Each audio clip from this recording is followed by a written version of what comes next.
Amém? Esse que diz assim: o escravo não fica sempre na casa, o filho sim, para sempre. A casa de Deus é a igreja, amém?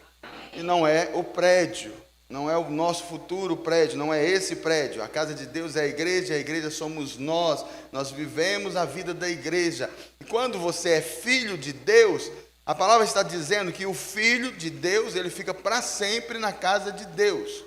Muitos aqui já experimentaram isso, tentaram sair da casa de Deus, viver a sua vida fora da casa de Deus, no mundo, mas eles não tiveram prazer, não tiveram satisfação, não tiveram alegria lá, e por alguma uma tristeza no coração, uma intuição do Espírito, um constrangimento do Espírito, nós voltamos para a casa do Pai. Eu, pela graça, não é pelo mérito meu, eu nunca saí da casa do Pai depois que eu converti, depois que eu nasci de novo. Sempre fiquei na casa do Pai. Então eu sou filho, e eu tenho certeza que vou ficar para sempre na casa do Pai. Mas talvez você seja um desses que saiu. Como que você sabe se você é filho? Eu não posso te julgar, mas você pode se julgar. O filho fica para sempre na casa do Pai, você não consegue ficar fora. Você tem necessidade, você tem desejo, necessidade de estar na casa do Pai. E lá no mundo você tem os seus prazeres que o mundo oferece, mas são vazios. Eles trazem a tristeza no coração, é inquietação, é falta de paz. O filho tem prazer em viver na casa do Pai. Quem entendeu isso? Pastor, mas tem irmãos que vivem na igreja, que são irmãos que estão muito tempo na igreja, e que eles desviam e não voltam. O apóstolo João está falando por que eles desviaram e não voltaram. É porque eles não desviaram, não. Eles estavam desviados aqui dentro. Eles não são filhos. Mas ele era um irmão tão ativo aqui, fazia tanta coisa e sempre participando. É porque o escravo, ele acha que ele tem que fazer coisas. O filho entende que ele é filho, independente se fizer coisas ou não, ele é filho. O escravo tem uma sensação de que tem que fazer, é uma condenação, é um peso, e ele vem para a casa de Deus, e ele ainda não é filho, não nasceu de novo, ele tem um peso, uma condenação, ele fica tentando fazer coisas para aliviar a sua consciência, mas não consegue permanecer, porque o fazer fica pesado. Fazer a obra de Deus é uma coisa muito pesada, nenhum homem consegue fazer, e ele acaba saindo, e ele sai da casa, porque ele não é filho. Se ele for filho, ele vai voltar. E ele vai querer ficar na casa. Quem entendeu isso? Mas eu tenho que te ensinar também que todo filho, ele tem que passar por um processo de amadurecimento. Todo filho, naturalmente, espiritualmente, passa por um processo de amadurecimento. Conforme você vai amadurecendo, você começa a assumir responsabilidades na sua casa, da sua mãe, do seu pai. E um bom pai e uma boa mãe, bom no padrão assim nosso, né? Porque bom mesmo só Jesus Cristo. Um pai que quer criar o seu filho com responsabilidade, dar o melhor para o seu filho, quer o melhor para o seu filho, ele vai aprender e vai praticar isso, que limites são necessários na vida do filho. Responsabilidades são necessárias. Você vai poder brincar até aqui, daqui em diante você não brinca. Depois de agora você não vai brincar, você vai estudar, você tem um limite. Você vai jogar videogame até esse horário é o limite. Quem está comigo? Você pode ir até esse limite, não pode passar desse limite. Um pai que coloca limite, ele está demonstrando amor. Porque ele está ensinando o seu filho a viver uma vida onde esse limite vai amadurecer. Onde ele vai poder decidir andar em obediência, ele vai amadurecer. E o resultado do filho maduro, todo filho maduro quer servir ao pai. Mas aquele que é filho, ele vem para casa e ele quer desfrutar da casa. Ele quer desfrutar do prazer da companhia dos irmãos, ele quer desfrutar do ensino dos mais maduros, dos irmãos mais maduros, o ensino da igreja, ele quer desfrutar da comunhão dos irmãos. E isso é muito bom, porque ele amadurece, e quando o filho amadurece, ele começa a ter desejo de servir as coisas do pai, a casa do pai, de zelar dos irmãos. Quem está comigo aqui? Qual foi o filho aqui que nunca brigou na rua por causa da mãe? Falar mal da sua mãe. Você falou, não aceito que fala mal da minha mãe.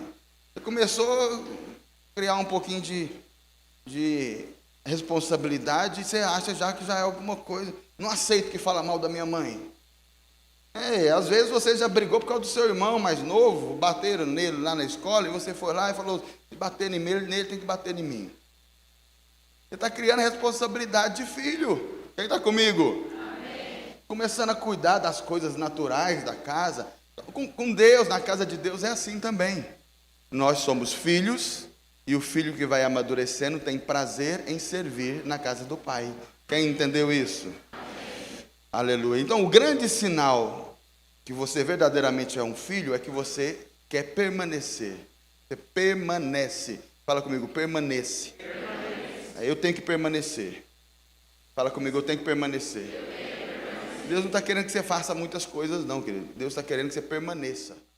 E a própria casa, que são os irmãos, são os mais velhos, os que são do seu lado, os mais novos, vão contribuir para o seu crescimento. Você vai amadurecer. Quem está comigo? A ênfase não é em ser pai espiritual de alguém. E a gente inventa até coisa, né? Nós inventamos coisa. Sou mãe espiritual, sou avô espiritual, é meu neto espiritual, esse daqui é meu bisneto espiritual. E para ser filho de Deus, você precisa de passar por um processo chamado novo nascimento. Fala comigo, novo nascimento. Sem o novo nascimento, ninguém é filho de Deus. Não é a religião, não é a igreja.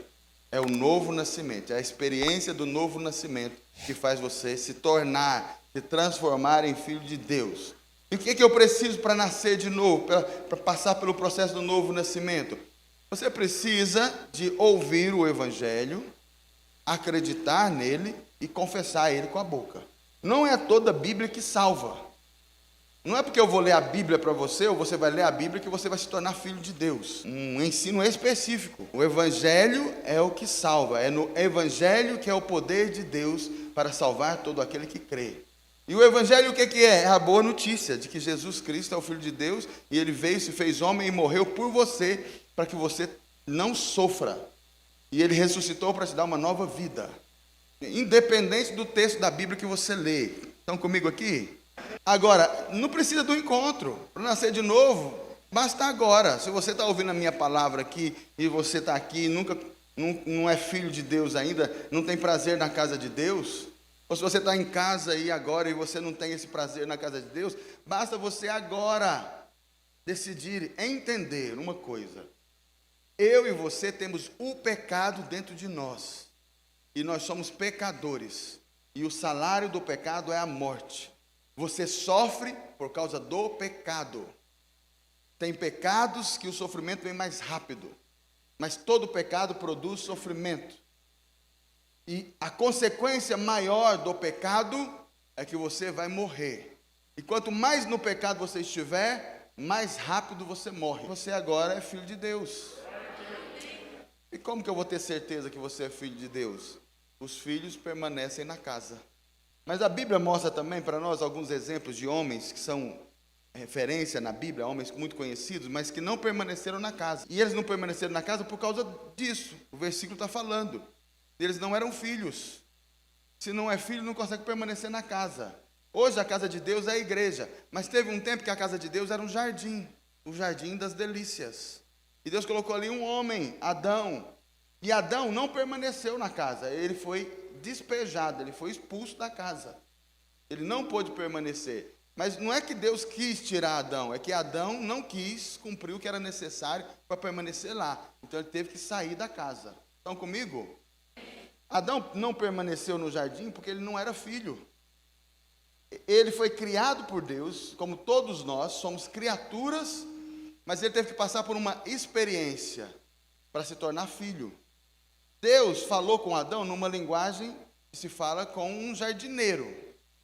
Quem está comigo? Adão, ele não permaneceu na casa porque ele não era filho, ele era criatura. Deus falou com ele com uma linguagem de jardineiro, porque Adão era um jardineiro, ele estava no jardim. A primeira profissão, então, foi de jardineiro.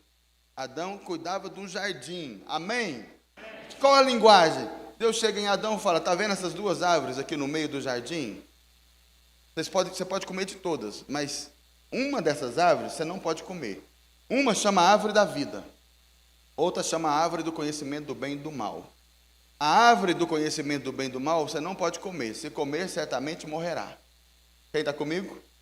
O resto você pode comer livremente. Porque Adão, como eu e você, nós temos uma vida biológica, bios, a vida biológica. Você nasceu e quando você nasceu foi gerada essa vida, foi gerada. Mas nós temos também a vida psicológica, que é a vida da alma, psique. Só que existe uma terceira vida, a vida zoe, que é a vida de Deus. Para Adão receber a vida de Deus, que não é uma vida que ela é gerada, ela é uma vida que ela gera as outras vidas, é a vida do próprio Deus. Para receber a vida do próprio Deus dentro de si, Adão tinha que comer da árvore da vida. Quem entendeu isso? Se ele comesse, ele ia nascer de novo. Ele ia passar pela experiência do novo nascimento. Ia se tornar filho de Deus. E sabe o que ia acontecer? Deus falou para ele: seja fecundo, multiplica, sujeita e domina sobre a terra. Se ele comesse daquela árvore, ele ia cumprir a ordem de Deus. Porque para ser fecundo, você não precisa de ser maduro. É fácil você dar uma olhada em volta aí. Você vai ver crianças com filhos. Ele não estava na idade, nem maturidade biológica, nem psicológica. Mas foi brincar com o que não devia, brincou com o brinquedo antes da época. Comeu o bolo de aniversário antes de cantar parabéns. E aí teve um problema. É fecundo, mas não tem maturidade. Mas existe a maturidade espiritual, que ela vem de comer da árvore da vida. Tem que comer do fruto da árvore da vida. E se Adão comesse da árvore da vida, ele ia conseguir cumprir a segunda parte da ordem de Deus. Seja sujeita e domina. Aí sabe o que ia acontecer? Adão ia chegar em Eva como um bom marido, cheio do Espírito Santo, como Cristo ama a igreja, porque Adão foi feito segundo Cristo é. Ele foi feito no modelo de Cristo. Ele ia chegar e falar: minha amada, varoazinha. Que a Eva não tinha nem nome nessa época, varoa. Você está conversando com esse indivíduo que não tem mãos nem pernas. Você não está vendo que cobra não conversa, minha amada? É o Satanás que está querendo te enganar. Você não vai conversar mais com ele. Fique em paz, eu vou te proteger. Deixa ele vir. Enquanto ele viesse, Satanás vem conversar com Eva. Adão ia pisar na cabeça dele. Ele ia assumir o governo do jardim. Ele precisava do quê? De comer da árvore da vida. Porque para você vencer a Satanás, você precisa ser cheio com o Espírito de Deus. Tem que ter nascido de novo. Tem que ser cheio com o Espírito de Deus. Quem entendeu isso? Amém. Como Adão não comeu, nós sabemos que ele não comeu dessa árvore, mas comeu da árvore do conhecimento do bem e do mal. Ele não se tornou filho de Deus. Pelo contrário, ele se tornou agora alguém que tem consciência da sua carne e do que é o pecado. Aconteceu algo, quando eles comeram da árvore do conhecimento do bem e do mal, a Bíblia diz que os olhos deles se abriram. Está lá em Gênesis, no capítulo 3, verso 7, fala que os olhos deles se abriram, mas era assim, era um abrir para o pecado. Quando eles comeram da árvore do conhecimento do bem e do mal, eles enxergaram que estavam nus. Eles enxergaram a carne deles. E o problema nosso não é o pecado, o problema é a nossa carne. O pecado está dentro da carne. Eles enxergaram a carne. E logo em seguida, a segunda coisa que eles fizeram, eles tiveram consciência do pecado. E a segunda coisa, eles tentaram esconder o pecado. Fizeram folhas de figueira tentando justificar, esconder o seu pecado. Toda vez que você fala assim, eu errei, mas a culpa foi do fulano. Você está tentando cobrir o seu pecado com a sua justificativa. E a sua justificativa é folha de figueira. Daqui a pouco vai secar e todo mundo vai ver o seu pecado. Quem está comigo? Eles tentaram cobrir o seu pecado. Mas lá em Lucas, capítulo 24, tem a mesma expressão. É no verso 30. A mesma expressão que os olhos se abriram. Só que aqui em Lucas 24, é Jesus que está contando a experiência. Depois de se entregar na cruz e ressuscitar, Jesus, ele se encontra com 2 discípulos. Não eram ovelhas, eram discípulos. Estavam indo para uma cidade chamada Emaús, e Jesus se encosta do lado deles e vai andando. E Jesus está vendo que eles estão conversando, ele puxa a conversa. E aí? Conta as novas aí para nós, o que está acontecendo? Aí, você não sabe? Onde você estava? De que mundo que você é? Você não viu no Instagram? O que aconteceu? Jesus, que nós reputávamos como o Messias, acreditávamos que era o Filho de Deus, morreu, foi crucificado, morreu, e estamos aqui decepcionados, acabou nossa esperança. Então Jesus começa a discorrer sobre o Messias, sobre ele mesmo, desde o início da Bíblia, uns 14 quilômetros de conversa. Jesus vai contando, ele conta toda a história, desde o primeiro livro da Bíblia, falando dele mesmo, do Messias. Eles ficaram muito empolgados. Quando chegaram na porta da casa deles, Jesus foi passando direto, se fazendo de difícil. Jesus foi passando assim. Eles pegaram Jesus pelo braço, puxaram para dentro. Fala mais. E Jesus fala, traz um pão para mim. Jesus pega o pão e abençoa e parte o pão. E quando Jesus parte o pão e dá para eles comerem, os olhos deles são abertos. Era a ceia. Jesus estava fazendo a ceia. Jesus não comeu a ceia porque Jesus disse que só vai comer na volta dele. Mas ele deu a ceia para eles. Quando eles comeram a ceia, os olhos foram abertos. Só que agora aconteceu algo. Eles enxergaram que era Jesus, mas não viram mais Jesus. Jesus sumiu dos olhos, mas o coração deles é o Senhor. Como que nós não percebemos? Quando ele falava a palavra, o nosso coração ardia. Então, quando você é filho de Deus, você vai ouvindo a palavra, seu coração arde, se alegra. Quero mais, fala mais, eu quero mais palavra. Mas quando você é filho de Deus, você tem acesso ao pão, que é o corpo de Jesus. E o pão, que é o corpo, e o sangue, são provisão de Deus para que os seus olhos sejam abertos e você enxergue Cristo espiritualmente. Você possa enxergar Deus em todas as coisas, Jesus em todas as coisas. Diga amém. Amém. E aconteceu que quando estavam à mesa, tomando ele o pão, abençoou-os, tendo partido, lhes deu. Então se lhe abriram os olhos e o reconheceram, mas ele desapareceu da presença deles. É a mesma expressão. É porque no Velho Testamento eles comeram da árvore errada. Eles comeram da árvore do conhecimento do bem e do mal. Quando você come do conhecimento do bem e do mal, que é da razão, que é da justiça própria, que é querer ter razão, é querer estar certo, é querer mostrar que você que entende, é você que sabe, é você que está certo, é querer justificar o seu erro, jogando a responsabilidade em outro, seus olhos são abertos para a carne. Mas quando você come do corpo de Cristo, seus olhos são abertos para as coisas espirituais. Você começa a discernir as coisas do Espírito. Diga amém. Amém. Aleluia. Adão comeu da árvore errada. Nós comemos da árvore certa. Seus olhos estão abertos. Deus quer te levar a reinar em vida. Amém. Se você é filho de Deus, quero falar para você, você não vai conseguir ficar longe dessa casa. Amém. Cada dia você vai querer estar mais aqui. Tem irmão que quase que mora aqui, irmão. Tem irmão que fala, irmão, vai para casa dormir, pelo amor de Deus. Adão, então, não comeu da árvore da vida, por isso que ele foi expulso da casa. Entenderam sim ou não? Quando recebemos a natureza de Deus, essa nova natureza, na ocasião do novo nascimento, não há mais necessidade que as pessoas nos ensinem. Porque o Espírito Santo vai nos ensinar o caminho do que é certo e do que é errado, segundo a vontade de Deus. Nós vamos só testificar. Os irmãos mais velhos vão ser testemunho. Vão testemunhar um estilo de vida, vão testificar o que é a vontade de Deus, porque o irmão mais novo ainda não discerne, ele quer enfiar o dedo na tomada, o irmão mais velho fala, eu já enfiei, eu levei choque.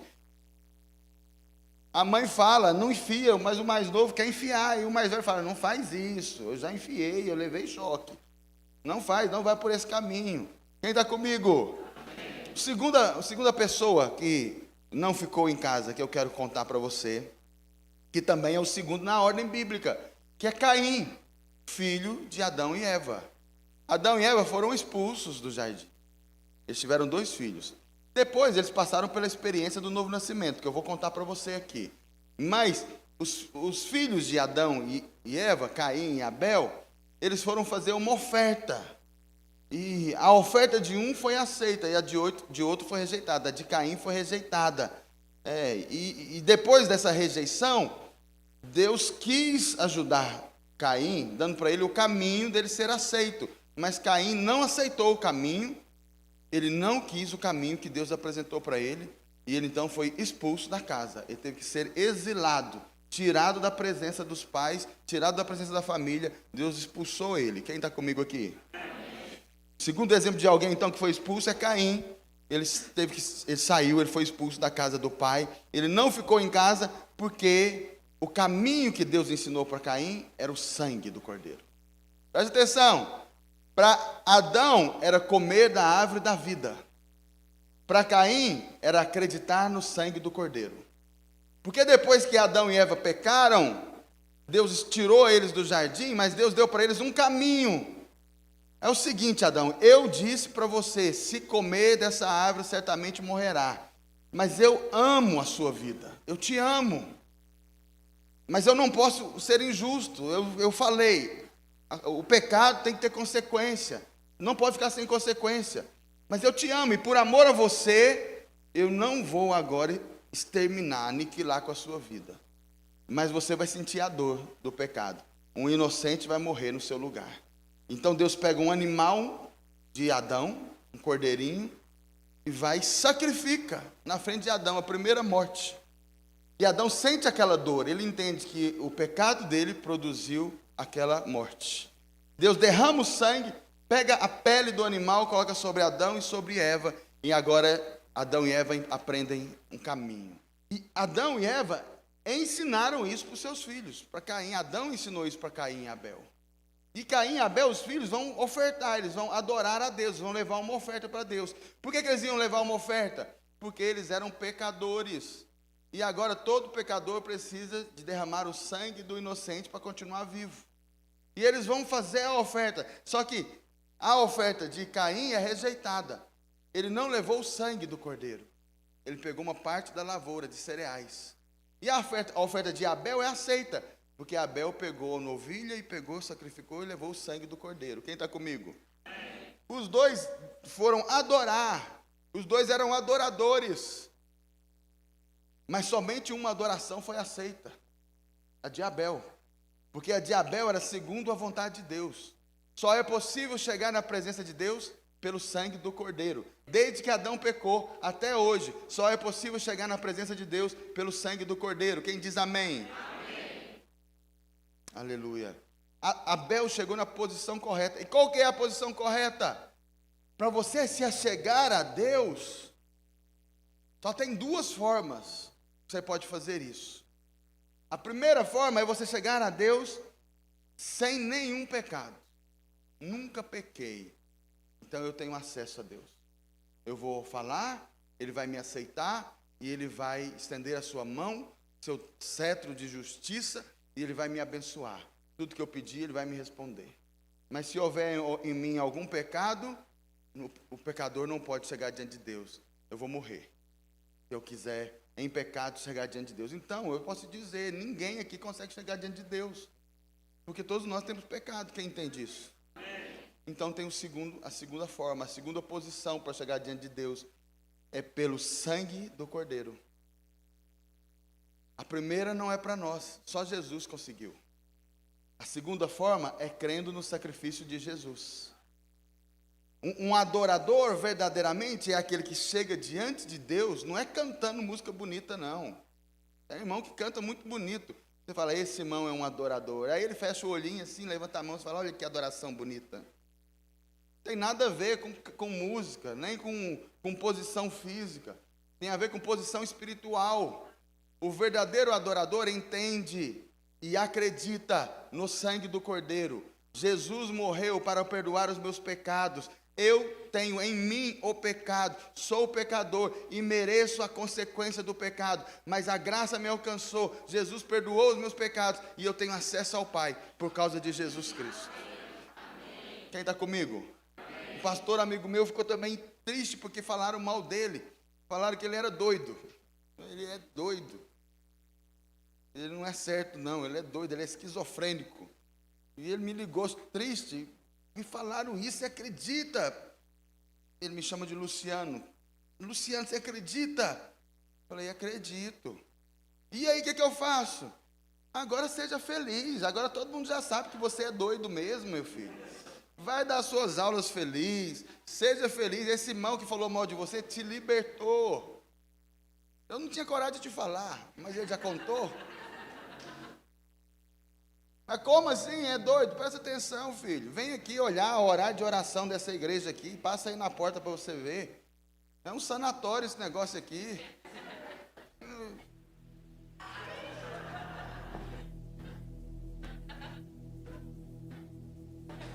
Quem está comigo? Amém. E vai ter um outro sinal de que você está andando no favor. Quando você começa a andar no favor, pessoas vão se levantar com inveja de você. Não, pastor, ninguém tem inveja de mim, não. É porque você não está no favor. Você está no merecimento. Você está vivendo só o que você merece. Quando você está no favor, Deus começa a dar coisas que você não merece. E pessoas se levantam com inveja. Sempre vai ser assim. Não fique chateado. Agora te ensinando isso, fique alegre. Estão com inveja de mim. Aleluia, Jesus. Então a terceira coisa que eu quero te ensinar, para você permanecer na casa, você tem que acreditar. Não é pelo seu merecimento, não é pela sua capacidade. É porque Deus te ama e Ele te escolheu. E Ele te chamou para ser filho dEle. E você é filho amado. Se você crer nisso, você vai conseguir permanecer na casa. E as coisas vão bem para a sua vida. Gálatas capítulo 4, verso 24 diz assim, projeta: essas coisas são alegóricas. Porque essas mulheres são duas alianças. Está falando de Abraão com Agar e com Sara. Uma, na verdade, se refere ao Monte Sinai, que é gerado para a escravidão. Essa é Agar. Ora, Agar é o Monte Sinai na Arábia e corresponde a Jerusalém atual, que está em escravidão com os seus filhos. E continua o texto, mas eu quero só te destacar esse versículo. Essas duas mulheres são duas alianças. Agar é a aliança da lei e Sara é a aliança da graça. Só que Isaac é filho de Agar, Ismael é filho de Agar, é o filho da lei. Isaac é filho de Sara, filho da graça. Ismael foi expulso, ele não conseguiu ficar na casa do pai. Isaac ficou na casa e se tornou herdeiro de Abraão. É de Isaac aquela história que ele semeou num tempo de seca e colheu 100 vezes. A colheita de 100 anos em um ano, em uma vez só. E ele se tornou riquíssimo. A Bíblia não diz que ele ficou próspero, nem que ele ficou rico. Ficou riquíssimo. E não falou que ficou bilionário, porque não existia essa palavra na época. Se você anda crendo que você é filho de Deus pela graça, quando você errar, você não vai tentar justificar. Você vai simplesmente reconhecer que errou. A culpa não é dos outros. Você que pisou na bola, você que errou. E você vai apropriar do sangue de Jesus. E quando alguém errar com você, rapidamente você não vai se apegar na justiça própria de ficar ofendido. E muito menos amargurado. Porque talvez você se gloria de falar: eu perdoo, eu te perdoo. E você até conta assim: eu perdoei, pastor, eu perdoei, como se fosse assim. Perdão é a obrigação de todo crente. É o nível mais baixo que você pode estar. Um nível elevado de maturidade é: eu não fiquei magoado. Mas tem um nível mais alto ainda: nem me ofendeu. Quando você crê no sangue, você crê que você é filho de Sara, é pelo sangue de Jesus, é pela graça, não é pelo merecimento. Quando a pessoa erra com você, você fala: poxa vida, a pessoa errou comigo, mas quem que eu estou achando que eu sou? Eu não sou grande coisa mesmo. Glória a Deus que ela ainda errou comigo. Ela me considerou de errar comigo. Está perdoado, em nome de Jesus. Não vou nem ficar ofendido, não vou nem magoar, não vou nem me ofender com isso. Quem está comigo? Nós temos que sair do nível do perdão e para um outro nível, que o Espírito Santo vai nos levar da graça de Deus, que é nem mesmo se ofender. 1 João capítulo 2, verso 19: eles saíram do nosso meio, entretanto não eram dos nossos. João está falando, porque se tivessem sido dos nossos, teriam permanecido conosco. Você aqui na casa do Pai, você vai ter momentos que vai ser difícil, porque todos nós temos o pecado dentro de nós, estamos sendo transformados. É certo que alguns irmãos te feriram e até foram instrumentos para você falar assim: eu não quero saber mais de igreja, eu não quero igreja. E é certo que quando o irmão volta, tem irmãos, talvez até nós somos esses irmãos que falam assim: aprontou todas e agora voltou, né? Não, os irmãos mais velhos ficam aqui, eles falam isso mesmo. Muitos irmãos ficam sempre procurando motivos para se ofender. de sair da casa do Pai. Deixa eu te contar, a ênfase da nova aliança não é dentro da igreja, na vida da igreja, não é no Pai. A vida da igreja é para você relacionar com os irmãos, é aprender a viver com os irmãos. Irmãos vão falar coisas que te ofendem, mas pode ter certeza, você já falou coisas que ofendem a muitos irmãos também. Irmãos vão fazer coisas no desejo de te livrar do mal, de te livrar de alguma obra maligna. Vão ser às vezes firmes com você e vão falar com firmeza. Não se ofenda, é amor. Os irmãos te amam e eles querem que você permaneça. Eles não querem que você caia, eles não querem que você sofra. Eles estão querendo te guardar. Quem está comigo? Muitas vezes, irmãos mais velhos, eles não ficam muito felizes porque o irmão desviou, e a gente fica pensando, Deus vai tratar ele lá. Aí depois passa um tempo, Deus traz ele de volta. Nós não estamos aqui para julgar, nós estamos aqui para abrir os braços e receber. Quando nós voltamos para a casa do Pai, coisas boas acontecem. O filho pródigo voltou e ele encontrou um pai alegre e amoroso. E é assim que é na nossa igreja, em nome de Jesus. Quero te dizer que então que a casa está aberta, querido. Não saia da casa. Se você saiu, agora é o tempo de você voltar. Você está ouvindo agora aí na sua casa, é o tempo de você voltar para a casa do Pai. A casa está aberta para você. E quando você voltar, haverá festa na casa do Pai. Festa preparada para você. E a família, ela é na verdade uma grande família de muitos irmãos de todo tipo de irmão. Mas o grande sinal de que nós somos filhos é que nós voltamos. Agora, quando nós voltamos e decidimos permanecer, nós vamos nos tornar filhos amadurecidos. E quando o Senhor Jesus, o nosso irmão mais velho, vier, Ele vai nos chamar para entrar no reino dele, porque nós permanecemos e amadurecemos dentro da casa do Pai. Diga aleluia, fala glória a Deus. Fica de pé em nome de Jesus Cristo.